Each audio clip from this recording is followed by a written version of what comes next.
दरवाजे पर कोई दस्तक दे रहा था। 70 साल के बुजुर्ग रोशनलाल जी ने आवाज दी, अरे आ रहा हूं भाई, आ रहा हूं। गैस पर बन रही दाल को धीमे आंच में कर दरवाजा खोला। कौन है भाई? कहते हुए दरवाजे पर उसकी इकलौती बेटी गोद में नन्हा सा बच्चा लिए बदहवास से खड़ी थी। पूजा, पूजा, पापा मुझे माफ कर दो, पापा मुझे माफ कर दो, मुझसे बहुत बड़ी गलती हो गई है, कहकर रोने लगी। रोशनलाल जी ने बच्चे को गोद में लिया, बोला, बेटा अंदर आ जा, पानी पी ले, बैठ जा, फिर बताना। वो हाल में डले हुए बेड पर बैठ जाती है।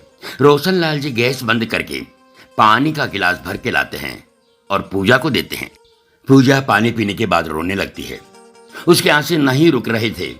कहती है, पापा, पापा मैं अकेली होती तो कहीं भी चली जाती, कुछ भी कर लेती, पर इस मासूम को लेकर कहाँ जाऊं, इसको कैसे सुरक्षित रखती, इसलिए आपके दरवाजे पर आ गई। मेरा दुनिया में है ही कौन? क्यों, तुम्हारा पति कहाँ है जिसके लिए तुमने मुझे छोड़कर मेरी इज्जत की परवाह के बिना चली गई थी? तुम्हारा वो सच्चा प्यार कहाँ है? पापा, पापा वो लोग बहुत बुरे हैं। शादी के तुरंत बाद ही उनकी सच्चाई मेरे सामने आ गई थी, पर क्या करती, वापस आ नहीं सकती थी, आपको कुछ बता नहीं सकती थी, तो ये सोचकर रहती रही कि मैं सब कुछ ठीक कर लूंगी, पर मैं गलत थी। मेरे पति विनय कोई काम नहीं करता, उनके पापा के पेंशन से उनका घर चलता है और खाने लायक अनाज हो इतनी ही खेती है।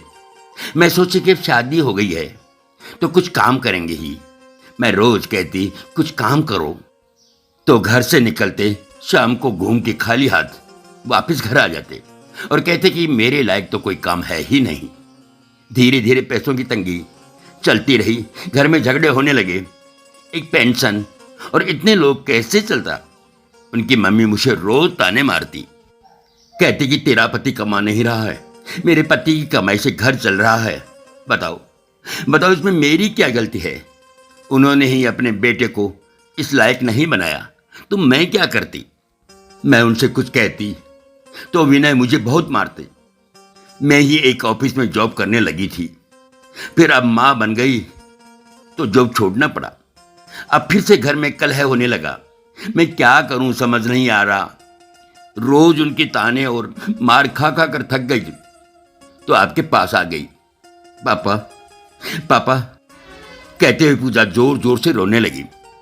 चुप हो जा बेटा, चुप हो जा बेटा, रोशनलाल जी का गला भराया। वो बोले, मुझे पता था कि वो सही लड़का नहीं है, मैं उसके और उसके घर के बारे में सब पता कर लिया था। बेटा मैंने तुम्हें बहुत समझाया, बहुत समझाया, पर तुम उसके प्यार में अंधी हो चुकी थी। मेरी मर्जी के खिलाफ शादी कर ली। एक बदनसीब पिता क्या करता, बस दुआ ही करता रहा कि अब जो भी है भगवान मेरी बच्ची को सदा खुश रखना।